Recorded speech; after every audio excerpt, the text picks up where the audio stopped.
opera scritta dalla Divina Sapienza per gli eletti degli ultimi tempi. 15 settembre 2011. Eletti, amici cari, vivete in me, intensamente, questo tempo, che vi do in dono. Sposa cara, sposa fedele, molti sono coloro che non hanno capito l'importanza di questi tempi, che corrono, sono molti, benché la madre splenda all'orizzonte, come la stella più luminosa, che indica la strada al viandante. Ho mandato, in modo speciale, la madre nel mondo, come mai ho fatto prima, l'ho mandata per illuminare il mondo e condurlo a me, Dio.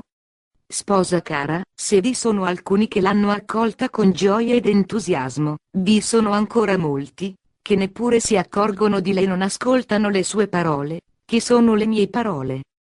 Mi dici adorato, adorato, adorato, tu fai sempre le cose più belle per gli uomini perché il tuo cuore è un oceano sconfinato di amore, ma essi capiscono lentamente e, talora, non capiscono affatto.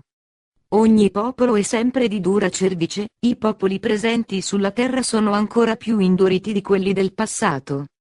La mia tristezza è molta al pensiero, che tu, Santissimo Dio, hai voluto che la terra, in questo tempo, fosse molto popolata quanto mai prima per realizzare un grande progetto, unico e speciale, facendo nuove tutte le cose e l'intera creazione. La tristezza deriva dal fatto che, se tu vedi tanta ribellione, puoi realizzare appieno il tuo progetto così sublime? Negli intimi colloqui ti sei degnato di parlarne a me, tua piccola sposa, e ne sono restata entusiasta. Hai fatto come il padre amoroso, che vuole abbellire la sua casa, perché i figli siano più felici. Hai fatto come lo sposo, che prepara per la sua amata sposa cose belle ed armoniose per accrescere la sua felicità. Questo hai fatto. Prima il progetto è stato nella tua mente sublimissima, poi, ti sei preparato ad attuarlo, quindi, hai voluto comunicarlo ai figli, ad uno e alla dolce sposa. L'umanità è tanto numerosa sulla terra, perché grande e sublime è il tuo progetto per una festa grandiosa ed unica, quale mai c'è stata prima sulla terra, hai voluto che, proprio in questo tempo, il cielo desse la mano alla terra e la terra al cielo. Nel parlare di tale progetto mi hai fatto esultare di gioia, perché mai sulla terra ci sono state cose di tale bellezza dopo il peccato d'origine. Pareva che il sogno del paradiso terrestre si fosse infranto per sempre, ma così non è, la terra chiude in sé il tuo prezioso sangue tutto, amore infinito, tu non ne hai serbato per te neppure una sola goccia. Il tuo sangue è divenuto germe di nuova vita, che sarebbe sbocciata al tempo da te stabilito. Questo è il tempo, mi hai detto, Santissimo Gesù, questo è il tempo. Penso e rifletto sulle tue rivelazioni, ma non posso non pensare anche a coloro che ti hanno girato le spalle e continuano a farlo, agli ingrati, agli increduli, ai figli insipienti. Per la presenza di molti di questi, potrai tu, Dio, realizzare appieno il tuo disegno? Mi sono data la risposta, le possibilità sono due, la prima è che per l'indegnità di molti, esso non si attui affatto e cada, la seconda è che si attui solo con coloro che hanno cooperato e non per gli altri. Dolce amore, Santissimo Gesù, ti supplico, metti ogni uomo in condizione di meritare il grande dono e nessuno sia immeritevole.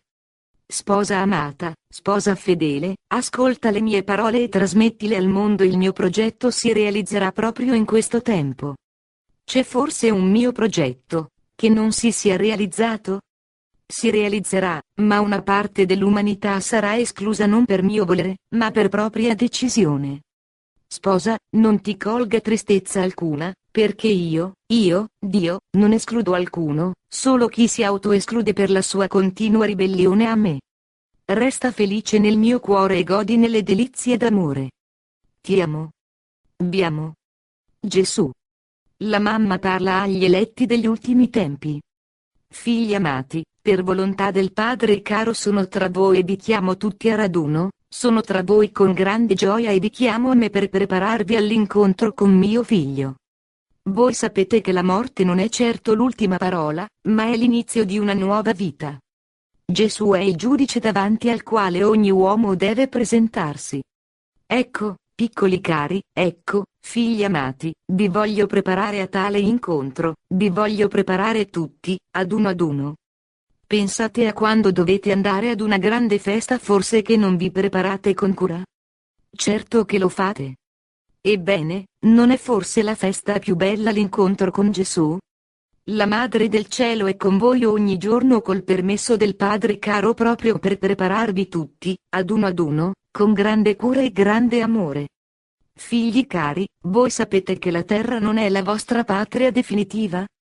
Non attaccatevi, quindi, troppo, passate, rapidi, come fanno le farfalle sul fiore, che vanno oltre. Siate, piccoli cari, come viaggiatori frettolosi, che vogliono raggiungere la cara patria, lì, dove è il loro cuore. Piccoli miei, vedo che pochi sono pronti per il bel viaggio verso l'eternità, vedo che ancora sono pochi, ma desidero che tutti i figli lo siano e corrano felici tra le braccia aperte di Gesù per restare con Lui sempre. Mi dice la mia piccola madre cara, dolce tesoro, veniamote ad uno con gioia viva, preparaci come solo tu sai fare, vogliamo arrivare da Gesù belli e fragranti, perché usciti dalle tue mani. Madre cara, penso e ripenso alla grande festa preparata, il cielo abbraccerà la terra ed essa si slancerà verso il cielo. Madre cara, aiutaci a capire bene l'importanza di questo tempo, di ogni giorno di vita offerto da Dio, sia esso un canto d'amore volto a Gesù, volto a te, Madre dolce.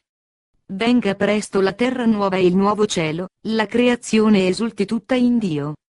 Figli amati, siate ardenti nella preghiera e nel servizio e vedrete cose meravigliose.